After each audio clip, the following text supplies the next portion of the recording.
Elijah McAllister is the Auburn team captain. He joins us each week, courtesy of CraneWorks and RentalWorks. The big guy says, check out the big dog, CraneWorks and RentalWorks. Hello, Elijah. How are you today? Doing well yourself. Doing awesome. Thanks a lot. Can you walk us back last week, going back into that stadium where you played so much football, being in the visitors' tent, I guess. There's no locker room because of construction. Just what were the emotions like going back to that stadium again? It was different, honestly. It was very weird. Even something as small as warming up on the other side of the field that I never never have warmed up on. Something different that I never thought I'd do. I'm seeing my old teammates, my old coach from a different vantage point was just unique. Even when I first got out there, my first snap, I just smiled, and me and my best friends, Justin Ball, the tight end, we just smiled at each other like, man, we're really doing this. But it was fun because I got to go back, see some of my good buddies, and got a win. So it was all good, but it was weird in initial. So coaching transitions take a little bit of time.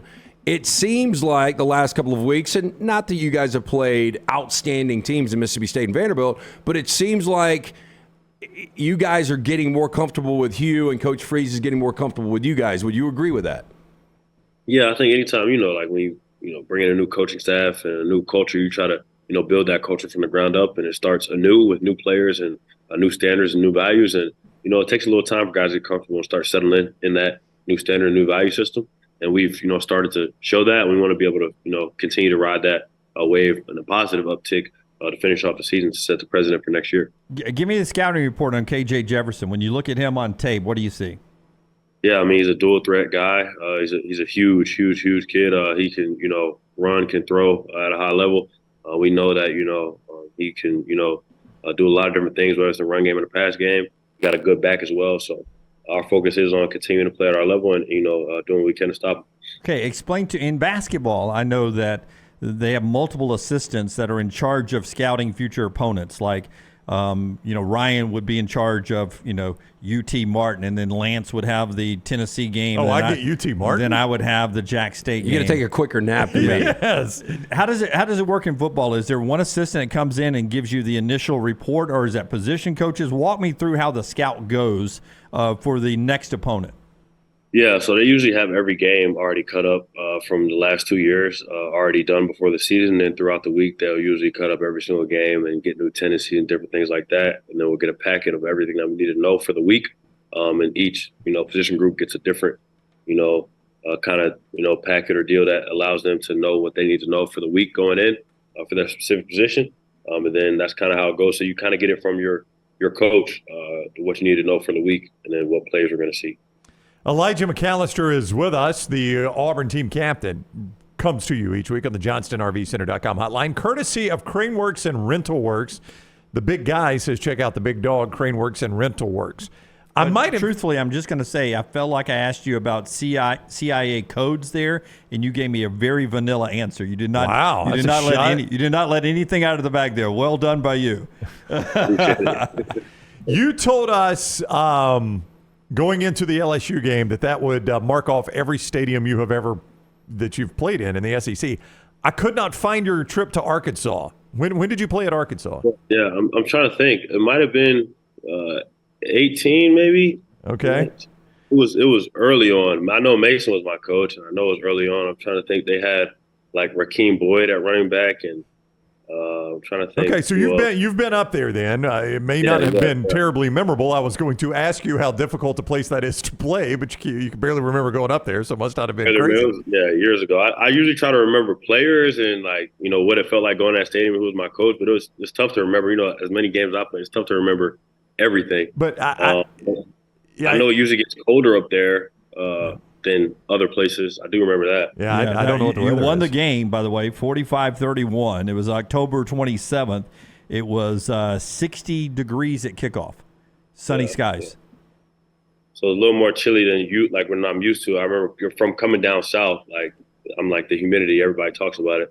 So it's a little colder in that place. I know that other stadium and places that I usually go to, obviously, Louisiana's, being in Alabama. See, I was just coming to your rescue there because I felt like Brown was trying to fact check you. I'm like, I knew I played there. I'm like, I just go by what he said. We have heard from multiple people in coaching and college football that sometimes the toughest road games are the campuses that are most difficult to get to. Now, it's gotten easier to get there, but if it's especially like if you have to fly, then a long bus ride and stuff like that, and it's kind of out of the way, does that feel more difficult to you? I mean, yeah, in a way, it's like you feel like you're hopping and jumping and moving different places a million times before you even get to where you get settled in. You know what I'm saying? Like I'm trying to think. Okay, we go to Vanderbilt. It's in Nashville. You're not going to have a ton of hotels that are in that area. You're not going to be able to go, stay at a decent hotel and get right to the stadium in an instant. Whereas in some places it's a little more difficult to fly directly into and get settled in, and you may have to bust and fly and bust and fly. So that's a little difficult. I know usually, my previous place when we played Ole Miss, we would stay in Tupelo, which is a little trip. So it just depends on where you go and where you stay. Yeah, you briefly mentioned Derek Mace, your former coach former coach at Vanderbilt. Do you keep, and this is a guy that signed you with the Commodores, do you keep up with any of your former coaches? Do you know where he is right now? Because he's doing a really good job where he is right now. Yeah, I keep up with all my former coaches. I mean, every single DC I've had, I still keep in touch with, and different special teams coaches as well, position coaches. I don't know, you guys probably know me well enough now. I'm a relational guy, so I try to continue to stay in touch with people as they go along their journeys, and they do a good thing with that. With me as well. So. Sometimes I can ask a question. It comes off as like a shot. This is not a shot. But you've only played in one bowl game. The Academy Sports and Outdoors Texas Bowl, that same year you played, as I was doing the fact checking, I noticed that, and you haven't played in one since. How important is bowl eligibility for this team, and for you specifically, just to end with a bowl game and not end against Tennessee? Yeah, so I mean, it's super important, obviously, for the team. Just like I always talk about, setting the foundation for year one.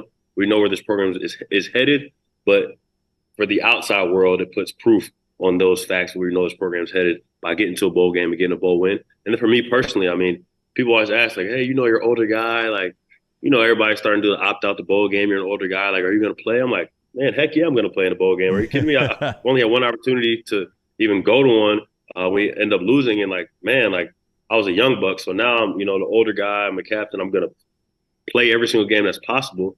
I'm gonna try to win and do what I can. So yeah, it's gonna mean a lot to me because I'll be able to actually play in another one, which is amazing to do, and then actually get to be involved and be in the game plan for it. Did they have a gift room at the Academy Sports and Outdoors Texas Bowl? Do you remember where you walk around and were able to pick out little gifts for the bowl game? Yeah, I remember I got a little Yeti cooler kind of thing. Yeah. Those things that Yeti cooler. Then I got something else, I forget, but it was amazing. We did a little rodeo. It was my first time going to a rodeo, like the bulls and stuff. And I'm from New Jersey, so I never done none of that. So I was in Middle Texas, Houston, the rodeo. There's some other things we did as well. It was really cool. And Baylor, they had a good team, and it was just a nice battle. You are 6'6", 271. That's your reported dimensions. I don't know if the weight has fluctuated in season, obviously. If Bruce Pearl got in a pinch and called today, would you be able to help? 100%. I'm not sitting there. I'm not going to tell you I'm going to average 20 and do whatever, but I know for sure I'm going to give you at least 12 to 17 minutes. I'm going to block some shots. I'm going to rebound. I'm going to guard the other team's best player, and I'm going to make my free throws and get to the rim. I believe in myself as a basketball player, obviously, because I played it my whole life, and it's my first love, truthfully. But if you gave me a call, I'd be ready. I probably had to shed a couple pounds, though, for sure.